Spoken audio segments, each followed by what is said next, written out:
भारतीय नौसेना अपनी समुद्री ताकत को और मजबूत करने के लिए तैयार है।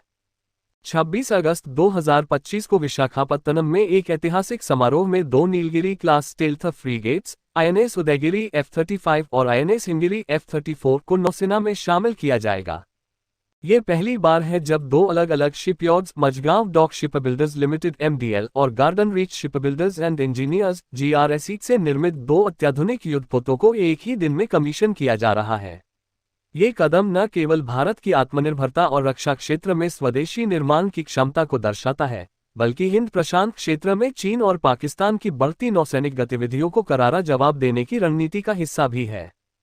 नीलगिरी क्लास फ्रीगेट्स तकनीकी चमत्कार। नीलगिरी क्लास फ्रीगेट्स, जिन्हें प्रोजेक्ट 17A के तहत विकसित किया गया है, भारतीय नौसेना के लिए एक महत्वपूर्ण उपलब्धि है। ये युद्धपोत स्टेल्थ तकनीक से लैस हैं, जो इन्हें दुश्मन के रडार से बचाने में सक्षम बनाती हैं। इनका डिजाइन भारतीय नौसेना के वारशिप डिजाइन ब्यूरो द्वारा तैयार किया गया है, जिसमें रडार क्रॉस सेक्शन को कम करने के लिए विशेष कोणीय संरचना और रडार अवशोषक सामग्री का उपयोग किया गया है। इन फ्रीगेट्स की लंबाई लगभग 149 मीटर और विस्थापन 6670 टन है। ये 28 नॉट्स की गति से समुद्र में तीव्र गतिशीलता प्रदान करते हैं, जो इन्हें विमानवाहक पोत समूहों के साथ संचालन के लिए आदर्श बनाता है। हथियारों का जखीरा। नीलगिरी क्लास फ्रीगेट्स अत्याधुनिक हथियारों और सेंसर सिस्टम से सुसज्जित हैं। इनमें ब्रह्मोस सुपरसोनिक क्रूज मिसाइलें शामिल हैं, जो 290 किलोमीटर तक की दूरी पर सतह और जमीन पर सटीक हमले कर सकती हैं।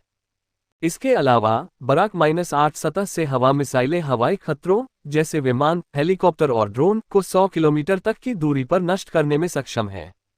इन फ्रीगेट्स में 76 millimetre super rapid gun, 2 AK-630 close in weapon system और RBU-6000 रॉकेट लॉन्चर भी हैं, जो पनडुब्बी रोधी युद्ध में प्रभावी हैं।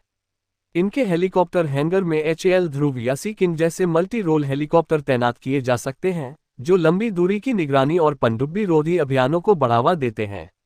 ELM-2248 MFSTAR रडार और इंद्र LTR-25 लांजा रडार इनकी निगरानी क्षमता को और मजबूत करते हैं। चीन पाकिस्तान की चुनौती का जवाब। हिंद प्रशांत क्षेत्र में चीन और पाकिस्तान की नौसैनिक गतिविधियां भारत के लिए एक बड़ी चुनौती बन रही हैं। चीन की People's Liberation Army Navy plant दुनिया की दूसरी सबसे बड़ी नौसेना है, जिसमें 370 से अधिक युद्धपोत हैं।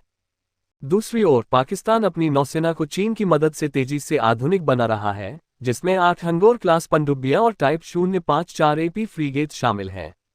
इन दोनों देशों की समुद्री रणनीति भारत के हितों को चुनौती दे रही है, विशेष रूप से अरब सागर और हिंद महासागर क्षेत्र में। नीलगिरी क्लास फ्रीगेट्स का कमीशन भारत की रणनीति का हिस्सा है, जिसका उद्देश्य इन क्षेत्रों में अपनी उपस्थिति को मजबूत करना और समुद्री चोक पॉइंट्स की सुरक्षा सुनिश्चित करना है। आत्मनिर्भर भारत की दिशा में कदम। नीलगिरी क्लास फ्रीगेट्स का निर्माण भारत की आत्मनिर्भरता नीति का एक शानदार उदाहरण है। इन युद्धपोतों में लगभग 75% स्वदेशी सामग्री का उपयोग किया गया है, जिससे न केवल रक्षा क्षेत्र में स्वदेशीकरण को बढ़ावा मिला है, बल्कि हजारों प्रत्यक्ष और अप्रत्यक्ष रोजगार भी सृजित हुए हैं। प्रोजेक्ट 17A के तहत 7 फ्रीगेट्स का निर्माण MDL और GRSE द्वारा किया जा रहा है, जिनमें से सभी 2027 तक नौसेना में शामिल हो जाएंगे। ये भारत की रक्षा उत्पादन क्षमता को वैश्विक स्तर पर प्रदर्शित करता है। निष्कर्ष। नीलगिरी क्लास फ्रीगेट्स का कमीशन भारतीय नौसेना की ताकत को नई ऊंचाइयों तक ले जाएगा। ये युद्धपोत न केवल भारत की समुद्री सीमाओं की रक्षा करेंगे, बल्कि हिंद प्रशांत क्षेत्र में भारत को एक प्रमुख नेट सिक्योरिटी प्रोवाइडर के रूप में स्थापित करेंगे। चीन और पाकिस्तान की बढ़ती नौसैनिक चुनौतियों के बीच ये फ्रीगेट्स भारत की रणनीतिक स्थिति को मजबूत करने में महत्वपूर्ण भूमिका निभाएंगे।